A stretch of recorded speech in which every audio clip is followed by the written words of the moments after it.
Киелі тарихтан ажырау, экзистенциялық талдау.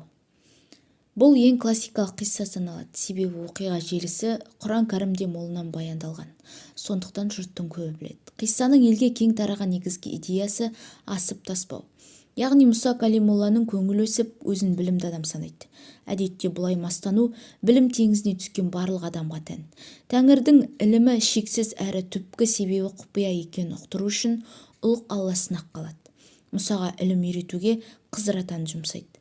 Қиссада баяндалғандай Мұса оқиғаны рационалды пайыммен зерделеймін деп Қызыр атаның ілімінен қағылады. Негізгі айтпақ ойы көп білдім деп мақтанба, сенен де білгіш табылар.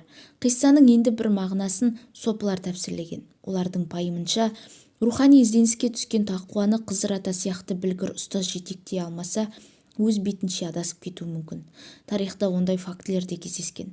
Ұстаздың жоқтығынан талай тақуа өтірік әулиелік пен жалған шейхтікке ұрынып қара басқан. Ұстазы жоқтың ұстазы шайтан деген ұстаным осыдан шыққан. Осындай діни тәжірибеден соң тарихтағы шейх пен мүрит, ұстаз бен шәкірт категориясы дүниеге келді. Мұның басты принципі шейхке ілескен мүрит Мұсаның қателігін қайталамауы тиіс. Рухани жетекші қандай сынаққа салса да, шәкірттің неге бүйттің деп сұрауға ақысы жоқ. Ұстаздың логикаға теріс келетін ауыр сынағына төтеп берген мүриттің жүрек көзі ашылады деп сенеді. Логотерапия немесе өмірге құштарлық кітабында бұл қиссаның мынадай қырын талдағанбыз. Адамның ар-ұяты мәнді нұсқаушы рухани компас, бірақ соның өзі мәнді 100% көрсете алмайды. Мұның хикметі мынада. Пенде шіркін ар-ұятым адаспайды, ақиқатты дәл көрсетеді деп сенсе, онда толеранттық мінез жоғалады. Өзге сенім мен діндегі адамның бәрін қудалап, соңы инквизицияға ұласуы мүмкін. Сондықтан да анығын Алла біледі деп ар-ұят пен күмәннің ортасын ұстаған абзал. Қиссада Мұса пайғамбар өз ар-ұятына салып өлшеп еді, Қызырдың ісі теріс көрінді. Ал Құдайдың өлшеміне салғанда ақиқат Қызырдың шешімінде болып шықты.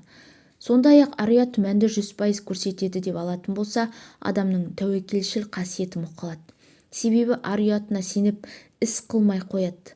Ар-ұятқа толық сенбегесін де әр істі тексеріп көру үшін тәуекел қадам жасайды. Енді бұл қиссаға экзистенциализм әдісі бойынша тағы бір тәпсір қосамыз. Ескі адамдар барлық құбылысты толық түсінуге тырыспайтын, ақылға сыйымсыз болса да, көңіл көз арқылы хикметін сіңіріп алатын. Ал хикметтер ұмытылмас үшін оларды аңыздың сандығына салып сақтайтын. Жаңа дәуірден соң тастай логика мен эмпирикалық әдіс басты талапқа айналды. Кез келген құбылыс миға түсінікті болсын деген